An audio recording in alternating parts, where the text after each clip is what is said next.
Hi, salud. Salud. Hi. Literally an honor to be sitting here with you, Nadia. Nadia Santos, I have a lot of respect for you, my known love. on Instagram as Real Estate NY, GNJ Realty, right? Mom, Realtor, Marathon, U.S. Army. She does How it much all. more? How do you do it? All of it. Like whenever somebody said to me, "Oh, you're in the army, you went to 2 wars," it's like, "Oh, you're amazing, you did this." I'm like, huh? Yeah. Isn't that normal? And you are a realtor, you're successful. Isn't that what you're supposed to do? Yeah. I mean, you're a mother.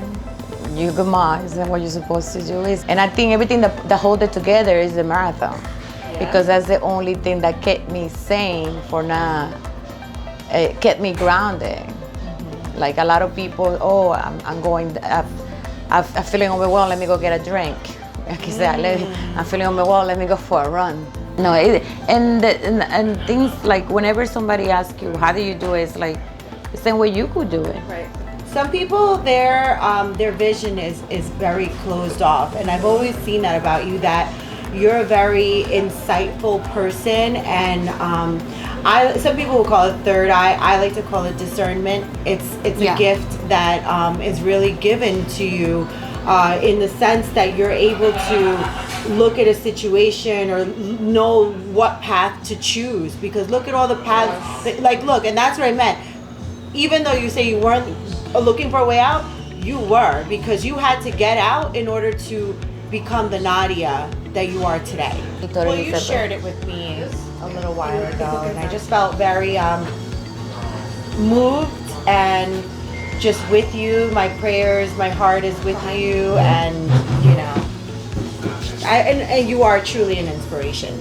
You really are. I admire you for your strength, and you know. And people like Karina, like one of the thoughts that I had when I got that call about the deployment was, it's like that little mentality that all of us has, like, okay, this is my business, everything is gonna go to shit.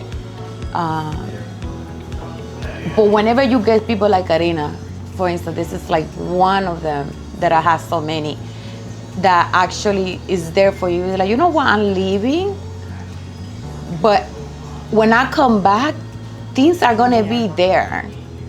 100%. Because when I come back and go, Karina, I'm there. Girl. I'm gonna be back. there while you're away. Anything I'm back. you need while I'm you're back. away. I mean, I need The business is still gonna go when you're away. There's email. There's ways to get in contact. So if I can help it to still remain with a flow and ease you a little or bit, connect you with somebody that it could just still continue. I'm there for you, because I'm very blessed. Imagine when somebody that is not in my position get the same call that I'm getting, and they don't have people around them.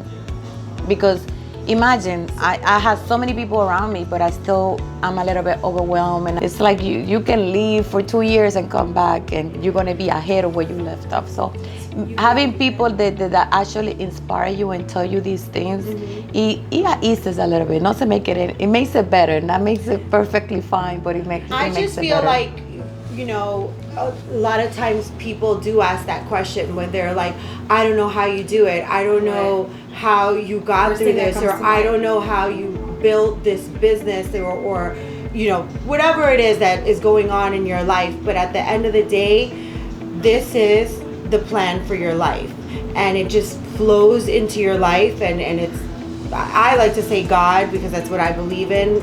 This is God's divine plan for your life, and you're just doing it, and whatever is meant for you is always going to be for you. Exactly. And if those opportunities or that path that your life went in, if that's part of God's plan, and sometimes He has a higher purpose for some of us, it is inspiring others without you doing that intentionally. To be inspired is great. Yes. But to inspire is an honor. So Nadia Santos is not only everything we just said, but she's also a co-author on Hispanas Influentes. It's like she's the first person in the entire book that has to say something. Yes. Thank you, guys. You spoke about your experience, 2003, 2004, the Iraq War and everything. That was your first, right? That was my first, and that influencer in the Latino community, especially in the Dominican community. She came up to me and she said, I need you to tell your story. This project is actually helping a lot of, it's in the jails, in the women jail in Dominican Republic. They're in the women's shelters in Dominican Republic, and we donate the books for free for these organizations that are going to have women that been through some impact in their life. And by reading all their stories and understanding how, like, you know what, you're not alone. Somebody else was in the same position, but in a different circumstances than where you are right now. And look at it, like you have such an opportunity just by having life and by being blessed. With the opportunity to even be able to read the book and be like, God, I'm not alone. So whenever they explained this to me, I was like, you know what? Yes, because you do have to find your rights away. So I did, like, I'm gonna give you one chapter out of it, and with the chapter describe the physical abuse from my partner at the time, and it's ironically I named my chapter "My Way to Freedom." I wanted to ask you. I went the irony, like I'm going to war to get my freedom. To get away. To get freedom and living my at that time 1 year and 3 months son. It was tough, but it was a choice. Like I said before, you had to make a choice. I wanted to ask you, like, is that one of the things that influenced you to join the army in the first place, the domestic violence? I've joined the army very young. I was 17 years old. There was no domestic violence. Just running away from my Dominican mama, baby. Who knows? Whenever I joined the military, I already had a scholarship to go to Rutgers University. Okay. Because I didn't know English, but I was very good at math. I remember a friend of mine was going to the army. I was like, you know what? I gotta leave. It's like God told me leave the town. Wow. I leave the town, and at 17 years, turning 18, I left everything. My mama looking for a way out. You're no, like, but look, I just didn't want to be another statistic. Right. I was like, if I stay here, the odds of me becoming what I don't want are higher than if I leave. Right, that's what I meant. I feel like yourself realizing it, or somebody had to tell you that? I realized it. Yeah. I realized it when I saw Rosa pushing the strollers, and I'm like, you know what? That is a gift. I'm like, that speaks to you. That is takes a people gift. a very long time to realize that. Yeah. It takes people having to tell them, and they still don't get it. Yeah, everybody get that choice put in front of them. You just have to. If you feel it, something goes against your being, because your being feels it. Right, exactly. You have to go with it.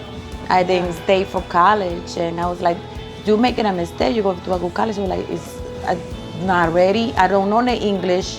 I don't know anything. I cannot stay there. And something told me go, and I left. So that's it. Yeah. And nothing like boot camp to like just make you learn that English right away. So like, you're gonna learn it today. You might start learn today. So basically, what I feel that I'm learning is and what the takeaway from you would be: get out of your comfort zone. A lot. Yeah. Like right now, I think in my real estate career, I hit a peak.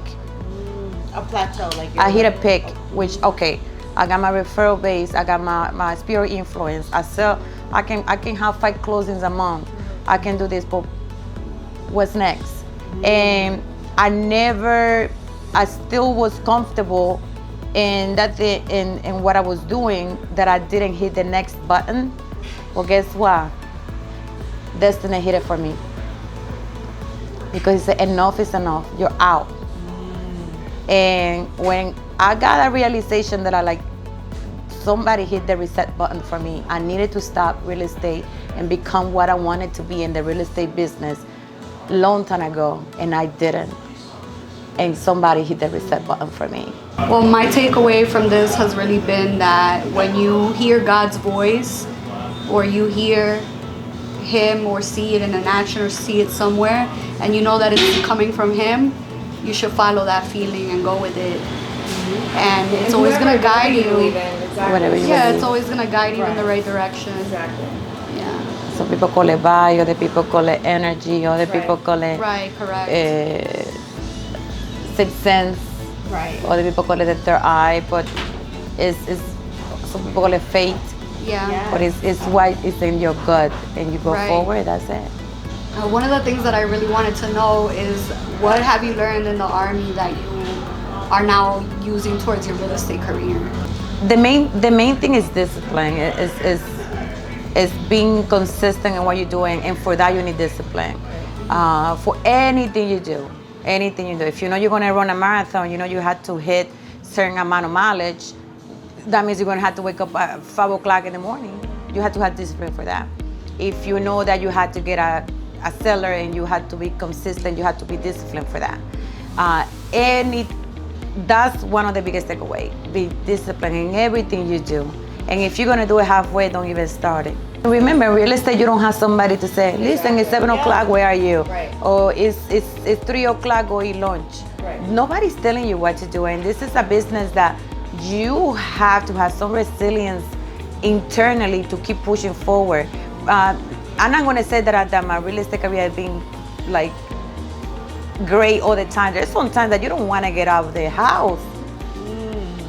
And that is truth.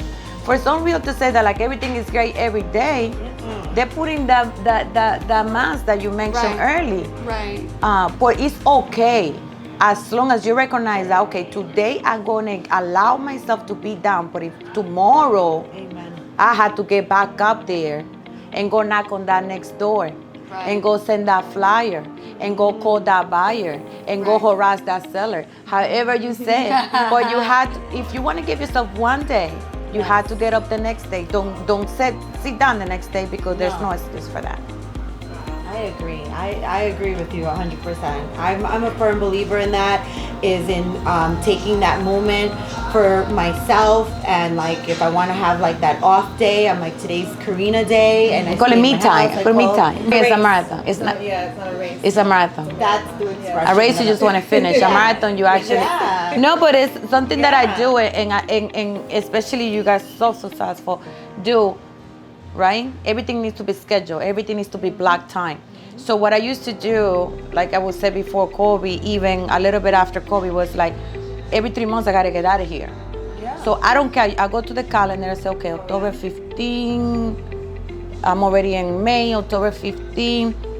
I book a flight. I don't care. You know when I found out that I was leaving with my alarm 2 days before, because it's 24 hours. The reminder. Reminder, like, oh, Awesome. I need to good. start doing those. Oh, good. I have a flight. 3 months. That means is you have to go to that place. Already paid for it. You have to go. That's awesome. You I have like to that. go. You put it in your Like calendar. that. You go book it. It's gonna be cheaper. A lot of people, how you fly so much? It's not expensive. Because Like you're I planning. don't book. I don't leave tomorrow and then let me get out of here. No, that flight was booked in January. And guess what? It came up. I'm like, ooh, I gotta go. And now you're living your life by design. There is a That's structure awesome. to it. So I one thing, you guys work a lot. You guys, it's Karina, you I'm a hustler. just get that 3 months. 1, Get 2, that 3. 3 months. And buy a plane ticket. It's gonna cost you half of the price that it's gonna cost you like in a rush. Yeah. And go. My takeaway. My Go. takeaway. Take Book your time. flight 3 months in advance. And it was Nadia, you were like that before you went to the army. You were like I that. was 17. I don't even know who I was when I went to the She's like, I was a hot mess. Thank you, ladies. Thank you so much, my Nadia. love. Thank you a lot This for. is like probably, I love everyone that we've interviewed, but this is the best interview that we've had like thus far. Yeah. And I Thank you think so much. I think that our audience and all of us personally have a really deep takeaway from this. So we really appreciate you being on our show. Yes. Thank you, love guys. you, Nadia. I'm so honored. We'll be praying for you, and we'll be holding Yes. down the fort here We for will. you. My love. Y- Eso le va a ir súper bien.